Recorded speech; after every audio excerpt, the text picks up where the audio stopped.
그런 데 있더라고요. 그런데 괜찮지만 그게 아니면은 누군가는 생각보다 이 사회가 특히 직장이 보수적인 분들이 많고 또 안타깝게도 그 보수적인 많은 분들이 주로 좌지우지하는 그런 맞아요. 경우가 많으시니까 사장님이었죠? 네네네. 네. 네. 회사 규정으로 네. 딱 정해진 복장 규정은 없다고 하더라도 은연중에 이런 정도의 옷을 입는 게 좋다는 분위기가 있습니다. 시각장애인 직원이라면 그러니까 볼 수 없으니까 네, 지원인의 직원을 받아가지고 동료들의 착장을 좀 알아볼 필요가 있겠습니다. 회사의 분위기가 자유로워서 복장 제한이 없다고 하더라도 조회 시간이라든지 회의 시 이렇게 결제를 받으러 갈 때는 회사 내 격식을 갖춰준 입어주는 게 좀 좋습니다. 왜냐면 보수적이니까요. 네. 재킷이나 최소한 깃이 있는 형태의 셔츠라든지 그리고 구두 또는 스니커즈 스타일의 신발을 신어주는 게 조금 더 좋습니다. 네, 깃이 없는 라운드형 셔츠라든지 네. 운동화 등은 이런 상황에서는 꼭 어울리는 상황은 아니라고 볼 수가 있겠어요. 네. 오늘 말씀 듣다 보니까 전 다 걸려요. 네. 아, 어떡하니. 그러니까 제가 약 승진 300m 있거든요. 앞 시속 네. 90km 그거를 과속 신호 위반 아이, 단속 그것 때문에 구간입니다. 아니요. 그거 때문일걸요? 자, 다음은 또 어떤 게 있어요? 네, 이번에 말씀드릴 거는요. 네. 어쩌면 상식적인 내용일 수 있습니다. 뭔가요? 지켜지는 내용인데 소음 관리. 아, 그거는 확실해요, 저는. 시끄럽진 않아요. 네, 아주 좋은 거예요. 소음 관리. 네, 그리고 냄새 주의하기. 네, 개인 위생 관리입니다. 매일 잘 씻습니다. 하루에 2번씩. 운동을 네. 매일 하니까.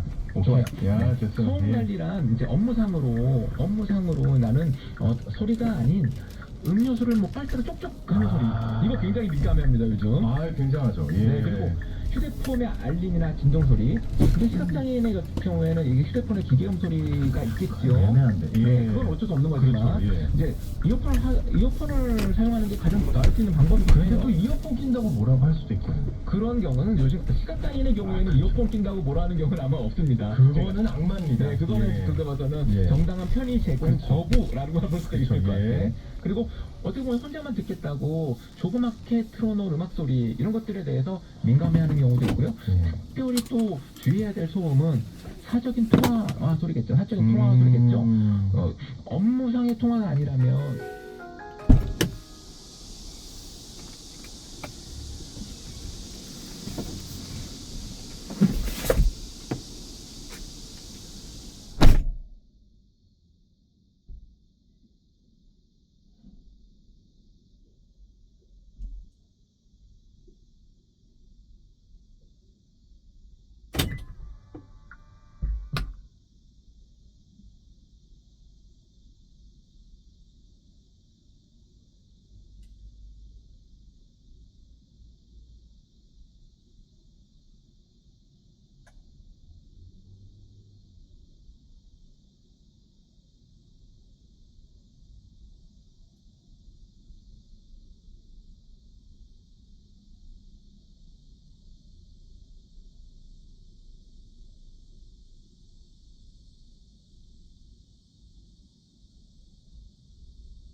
있습니다. 서행하세요.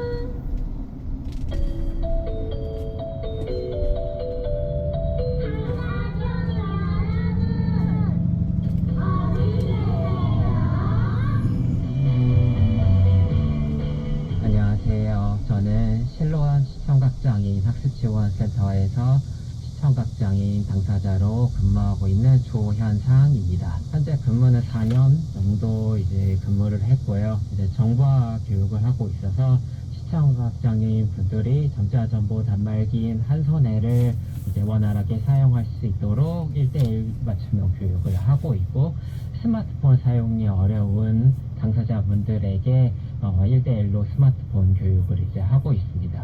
처음에 일을 하다 보니까 내가 과연 어떤 일을 할 수 있을까라는 생각이 가장 먼저 이렇게 들었는데, 실질적으로 이제 좀 공부를 통해서 내가 교육을 직접 할 수 있구나라는 것을 이제 알게 되니까 내가 이렇게 일을 할 수 있구나라는 것을 알게 되었고, 좀 자신감으로 이제 좀 발전했던 것 같아요. 시청각 장애 유형이 소통을 하지 못해서 굉장히 고립되어 있거나 이런 분들이 많으신데, 그런 분들에게 다가갈 때 소통이 어려운데 이 사람하고 내가 과연 얘기를 할 수 있을까? 라고 생각도 하는 것보다는 그냥 사람과 사람 사이에 그냥 대화를 하는데 조금 더 대화하기가 어렵다라고 생각을 해주셔서, 대화를 좀 더 이렇게 서로 나눌 수 있는 그런 이제 사회가 되었으면 좋겠고, 시청각장애인 분들에 대해 좀 아는 기회가 되셨으면 좋겠습니다.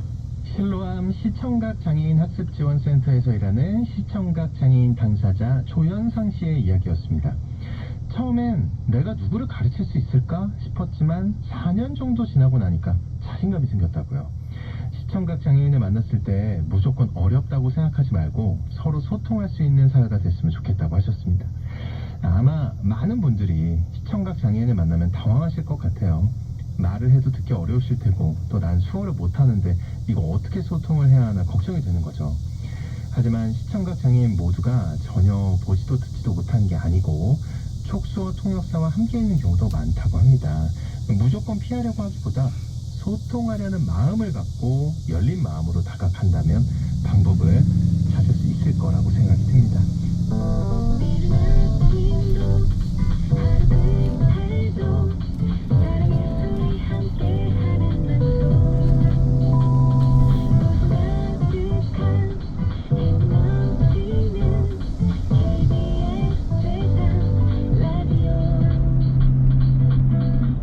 화제의 TV 프로그램을 화면 해설과 함께 다시 들려드리는 TV 다시 듣기 시간입니다. 오늘도 유해진 리포터와 함께합니다. 어서 오십시오. 네, 안녕하세요. 자, 새로운 달 3월이 됐습니다. 네. 이번 달은 우리 국민의 건강지킴이 프로그램이네요. 네, 생로병사의 비밀 살펴보려고 합니다. 네. 이 생로병사의 비밀은 먹고 자고 활동하는 우리 삶에 대한 총체적인 접근을 통해 건강지수와 행복지수를 동시에 높일 수 있는 건강한 삶의 방식을 제시하는 프로그램인데요. 건강하게 오래 살기 위해 알아야 할 모든 정보를 시청자의 눈높이에 맞게 전달하고 있습니다. 자, 그럼 오늘 어떤 주제를 다루게 되나요? 네, 오늘은 생로병사의 비밀 882회 장속 염증을 다스려라 크론병 편을 살펴보려고 합니다. 크론병은 입에서 항문까지 소화관 전체에 걸쳐서 어느 부위에서든지 발생할 수 있는 만성 염증성 장질환인데요. 정확히 크론병은 무엇이고 어떤 원인으로 발병하는지 그 내용부터 들어보도록 하겠습니다. 네, 시각장애인을 위한 화면 해설로 들려드리는 KBS 생로병사의 비밀 사관제 흥영릉 성우의 화면 해설로 함께하겠습니다. 서울시 동작구 박경자 씨가 애완견을 데리고 산책길에 나섰다. 산책 코스는 언제나 집 주변. 주택가 골목을 걷는다. 새로운 지역으로 가서 걷고 싶어도 박 씨에겐 동네를 벗어날 수 없는 사정이 있다. 이렇게 다니시는 건 힘들지 않으세요? 근데 다니는 건 괜찮아요. 괜찮은데 이제 갑자기 막 배가 아프기 시작하면 화장실 찾아야 하는 게 겁나요.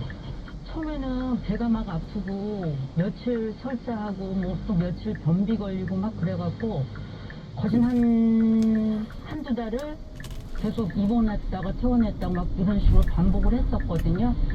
그랬는데 퇴원하려고 아침에 이제 퇴원하려고 막 그랬는데 혈변을 막 봤어요. 중앙대병원 검사 결과 박경자 씨의 소장 병면에선 많은 염증과 궤양, 천공이 발견됐다. 진료실. 여기가 이제 장벽에 또 궤양이 생겨서 장천공이 의심되는 부위. 이쪽 부위가 다 궤양이 장 내벽이 하얀 염증으로 덮여 있다. 2월 달보다 더 심해졌어요. 그 조금 되면 괜찮은 거고. 여기는 그냥 거의 정상 점막이 조금 남아 있는 거고, 여기가 이제 소장의 끝부분인데 이쪽이 다 궤양이 있는 부위. 장벽이 파이면서 이 불이 만들어진 거예요. 말하자면 이쪽 안쪽으로. 정상 점막이 여기 조금 남아 있고. 저는 이 정도는 좀 몰랐어요. 그리고 수술 후 또다시 천공이 생겼다. 소화기관 그림이 표시한다. 이어준 부위 그 부분이 또 터졌어요. 그래서 여기 일부분 더 그리고 여기 일부분 더 이렇게 절제를 한 거거든요. 배 밖으로 임시 장로까지 만들어야 했던 박 씨. 이 상태에서도 변화는 없으시고. 네네. 크론병 자체도 몰랐어요. 제가 뭐 아니. 걸리고 나니까 네. 이런 병도 있네. 뭐. 네. 중앙대병원 소화기내과 최창한 교수. 크론병은 장벽 전체에 염증을 유발할 수 있는데 그게 급격하게 진행되지는 않고요. 대개는 천천히 진행되는데 그 천천히 진행되는 것을 내가 느낄 수 없다는 게 좀 문제고요. 그러다 보니까 치료 시기를 좀 놓쳐서 염증이 장벽을 뚫을 정도로 심하게 생길 때까지 그냥 모르고 지낼 수 있습니다. 크론병의 대표적인 증상은 설사, 배꼽 주변과 하복부의 통증, 불쾌감, 그리고 소화흡수 장애로 인한 체중 감소. 서울 아산병원 박상현 교수. 혈변이 주된 증상이니까 일단 피가 보이면 병원에 비교적 좀 빨리 와서 빨리 진단되는데 크론병 같은 경우에는 그냥 좀 비특이적으로 만성 설사하고 복통이 있고 체중이 좀 빠지는 것 같아서 그냥 과민성 대장 증후군으로 잘못 진단돼서 뭐 길게는 10년여 정도를 그냥 끌다가 나중에 진단되는 경우도 있는데 주로 20, 30대 젊은 나이에서 많이 발생하는 크론병. 하지만 중장년층도 안심해서는 안 된다. 박경자 59세. 과에서 그래요. 그 원장님도 그래. 이상하대. 다 젊은 사람인데 어떻게 나보고 막 그렇게 나이 드신 분이 걸렸냐고. 그래서 가족력이 있냐고 물어보시더라고. 그래서 저는 그런 게 없거든요. 그렇다고 해서 제가 뭐 피자, 햄버거 이런 거 딱히 좋아하는 것도 아닌데 처음에는 저도 너무 놀랐어요. 크론병의 원인은 아직 명확히 밝혀진 것이 없다. 유전적 인자와 환경적 인자, 장내 미생물이 복합적으로 작용하는 것으로 추정되고 있다. 유전적인 소인이 있는 사람에서 장내 미생물이 여러 가지 환경적인 요인하고 복합적으로 작용을 해서 이상 면역 반응을 유발한다. 그래서 크론병이 발생한다. 이렇게 얘기를 하고 있는데 아직까지는 정확하게 이제 어떤 한두 가지 원인을 찾아내지는 못하고 있습니다. 원인 불명의 만성적인 염증이 입부터 항문까지 소화관 어디에서나 생길 수 있는 크론병. 소화관 중에서도 주로 소장과 대장에 발생하는데 우리나라 크론병 환자들은 주로 소장과 대장이 만나는 회맹부에서 염증이 흔히 발견된다. 크론병 염증은 깊어서 궤양이 잘 생기고 띄엄띄엄 발생하는 특징이 있다. 장벽에 생긴 얼룩덜룩한 염증. 염증이 악화와 회복을 반복하면 장이 좁아지는 척색이 발생할 수 있다. 염증이 생겨서 점막부터 파이기 시작해서 깊숙하게 파이면은 그걸 궤양이라고 하는데요. 크론병은 특징상 장벽 전체에 염증이 생기는 그런 질환이다 보니까 궤양이 점점 더 깊숙하게 진행이 되어서 장 천공이 생길 정도로 궤양이 심해질 수 있습니다. 염증이 지속되면은 결국 병의 구조가 파괴되고 망가지는 거고 그런 상황이 되면은 되돌아오지 않습니다.